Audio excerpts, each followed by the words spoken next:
Welcome, it is Jennifer. I hope you're having a great week. In this video, I'm going to show how to create a stamped edge gatefold card design. It's kind of a gatefold. You have a flap that opens up and a flap that opens down. And this technique is great for pretty much any stamps you have. Today, I'm using stamps from Reverse Confetti. This flower stamp set was actually on my favorite things list from last year, and I wanted to put it into use today. The inks that I'm using today are also from Reverse Confetti. Now, Reverse Confetti has 16 ink colors available right now. They've been out for a while, and I've been playing with them, making sure that I like them before I recommended them. And look how beautiful these colors are. They give great results, nice and vibrant colors, and some unique colors too. Now, this ink formulation is much like the Hero Art Shadow ink formulation in that when you first stamp it, it's dark and very splotchy, but as it dries, it softens out and smooths, and it really gives nice results if you're using a high-quality white cardstock. You can see the ink pads are very juicy, and they have colors that match like some pattern papers they have too, so that's why you see some unique colors here. I'm going to be using some of my favorite colors in the video today, so I'll talk about them as we go. And if you go over to my blog, I have a free ink swatch download so you can create little ink swatches like I have here. Okay, so now let's get into the card itself and how I created this gatefold-like card. To do this, you need some heavyweight white cardstock, and you cut it to 7.5 inches by 5.5 inches. And you're going to do one score on each of these pieces, 2 inches from the edge. You will need 2 pieces like this for each card that you make. Again, it's 7.5 by 5.5, which with a score 2 inches from one of the ends. Now, when you score, I wanted to mention this because people were asking, whenever you create a score on a piece of cardstock, you want to fold towards the opposite side. So say I have a score line right down a card, it's kind of indented down. I want to fold it the opposite way so the indentation actually ends up on the outside. This will give me a nice folded cardstock every time. Now, I made a bunch of these because I'm going to make 6 cards in today's video, so I actually have 12 of these pieces created. Now it's time to do our stamping, and I'm going to do masking with this. I'm using those Reverse Confetti Dye Inks that I showed you. So I'm starting out with the rose color, and I'm stamping this towards the bottom of one of those white pieces that I created. You can see the score line towards the top. I'm going to kind of do this in the bottom center. Now, I wanted this rose ink to be darker, so I'm going to actually double stamp it. You do not need to double stamp these inks. You'll see that this is the only time I do. I just wanted my flower to be darker for some reason. I don't know why. So I'm double stamping this rose color. Now I'm doing 3 cards with the rose, and then I'm going to do 3 with some blue colors. So for the dark flower in the center, I'm using an aqua ink. This is a beautiful dark teal color. Now, this one I am not double stamping. I'm just going to stamp it one time in the center. Now, notice it is dark and splotchy, but I'll compare it to an aqua sample that I created earlier, and you'll see when it dries, it softens and smooths. So here you can see on the right is just stamped, and on the left is what it looks like when it dries out. Absolutely gorgeous. Now, one of the reasons I like this stamp set is there are images you can layer, and it's got this kind of fun geometric look to it that's very easy to layer. So for this center image, I used the Reverse Confetti brick, and for the center on the blue flowers, I used the navy ink. I like to heat set these inks when I do stamp layering, just because I find they stay a little more crisp when you do the layering and less blending of the colors, but both ways look nice. Here I've stamped that main flower onto some Post-its, and I took 4 Post-it notes off, and I'm going to cut out these flowers. Now, when I cut this out, I'm cutting 4 flowers at a time. The reason I'm creating 4 masks here is I'm making so many cards that I'm afraid that my mask will get saturated with ink and get messy when I do it for so many cards.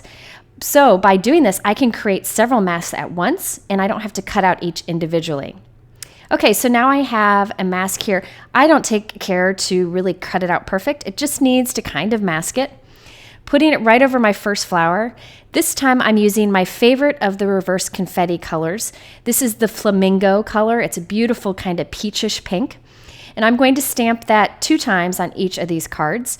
I'm trying to go for like a symmetric look with these flowers, and you can see the nice masking that we get here.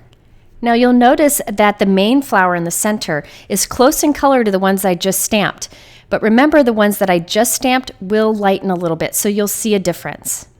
Okay, so after I've stamped those flowers, it's time to stamp the little decoration or the layer for those flowers. I could have done this as I went, but I forgot. So I'm putting the mask back on in the center. And this time I'm using the rose ink to stamp the layer on. That's the same color that I used for that main center flower. And you can see the fun detail that this adds to those flowers. Okay, so now for the third and final flower in this little cluster, I'm using the tangerine orange color. This is kind of like a tulip shape, and I'm going to stamp this once on each side. So you'll see that I have created a mask for those other flowers also. So I just keep moving those masks around, and when I find it gets too saturated with ink, I just move on to one of the extras that I cut out. But if you were making one card, you'd only need one mask, and you could reuse it and save it in your little stamp pocket for future use. Now the masking seems to take a bit of time, but keep in mind, I'm not coloring anything on this card. This is really all I'm doing to it, so it's worth that little bit of time. Okay, so for the layering on this orange flower, I'm using that flamingo pink color that I used before, and you can see the fun little detail that it adds. Now the final bit of stamping I did on this card for the flowers is the green leaves. I used the Reverse Confetti Lime Green and Avocado inks to create those layered leaves. Now for the blue cards, I did the same techniques with the masking, but for those I used the baby blue Reverse Confetti ink for those top two flowers, and the iced aqua for the little tulips, and then again the lime green and avocado for the leaves. Before we embellish these, let's go ahead and add our sentiments. I wanted to show you a bunch of different stamp sets from Reverse Confetti that I used on today's cards. You'll see a mix of sentiments here. I actually am using a variety of encouragement sentiments on the cards today because I'm making these in honor of my friend Jen Delmaro, who is the owner of Reverse Confetti. She is right now battling cancer, and she's doing it with such grace and bravery. So I wanted to create some cards to send to her. I also needed a sympathy card for a friend of mine, so you'll see those in action today. So these are all the different stamp sets that I used. By the way, this video is part of a blog hop encouraging our friend Jen, who is battling cancer, so be sure to check it out. She's a wonderful person, and I love that she's sharing her story to help others.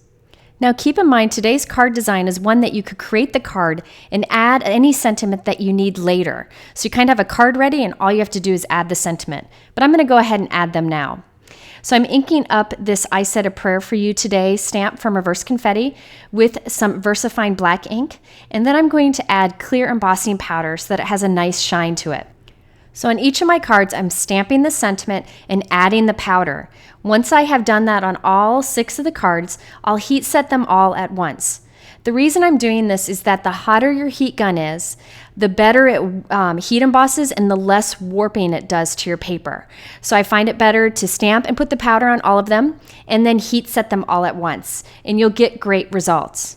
So here are the 6 cards that I did. Keep in mind you could use maybe like a silver glitter embossing powder or any kind of specialty embossing powder for this. But I really like that little bit of shine that it adds by heat embossing it. Okay, now I wanted to add some detail to the flowers. So this is inspired by my friend Kathy Rakusin. She has the blog called thedailymarker.com. Be sure to check it out if you've never seen it. She adds white details to her flowers, and it just makes the cards look wonderful. So I encourage you to check out her channel. This was completely inspired by her. I'm trying out a white Sharpie pen today. The reason I'm using the white Sharpie pen is I wanted to see if it worked better than a white gel pen. It worked wonderfully today. I'll keep using it and I'll let you know what I think about it over time.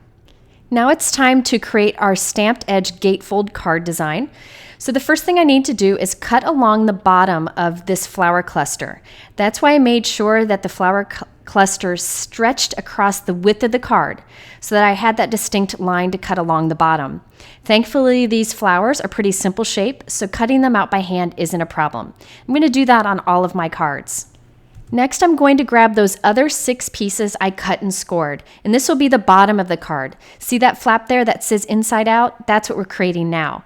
That will be a hidden sentiment. So on that little 2-inch flap at the top of edge of it, I just heat emboss the message inside and out. This will go on the inside of the card that says "You are beautiful." So now to put these cards together, there are a few ways you can do it. This is the way that I found is easiest. I just cut a little sliver of a triangle off the edge of the flaps of the stamped piece, of the floral stamped piece, just so those little corners don't stick out when I glue them on the back. Now I'm putting some strong adhesive on the back of that flap, and I'm going to glue it to the top of the other white piece. So watch, I'm going to glue it right onto the back top of the other piece. And now we have kind of a gatefold card design where you have the top that flips open and the bottom that flips down.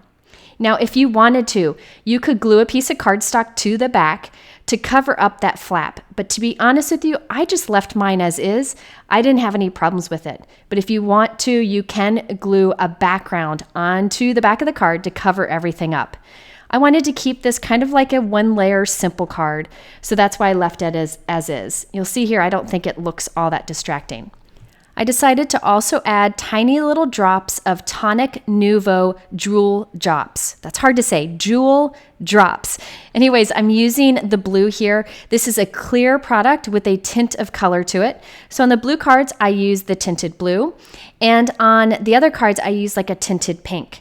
Kind of being symmetrical with the drops here to kind of go with that symmetrical feeling of the flowers that I created. Now you want to give this like overnight to dry because you want these drops to be nice and dry and hard before you put them in the mail. So I've completed all of my cards, and I wanted to show you the final results of each of the 6 cards. Here we have, I said a prayer for you today. I didn't put a stamped sentiment on the inside of that one, but for this one I did. When you open it up, you'll see more of the message. It's amazing the difference those little white dots add to that little bit of stamping that we did. You could use a gold or silver gel pen if you wanted to also. Okay, next we have another one. This time I put a green matching envelope for it, but all 3 of these cards are pretty much the same, just varying the sentiment I used. Now I think the sympathy card turned out to be my favorite, with the sentiment off to the side and just scattering the little drops along the card. And then we have the "You are beautiful." I also like this one because it continues on the inside. So it says "You are beautiful" inside of it and out. And I white heat embossed the "beautiful" on a matching envelope, so that would be ready also. And then finally we have the "You are totally awesome," just a nice sentiment to encourage just about anyone. So there you have a fun way of using stamps to create a decorative gatefold card design. Again, you could do this with any stamps that you probably have. So if you are looking for the supplies that I use, I always list them below in my YouTube description, but go over to my blog where I'll have much more information and photos, and you can check out the blog hop in honor of our friend Jen. Thanks so much for watching. Check out the videos in the middle, and we'll see you soon.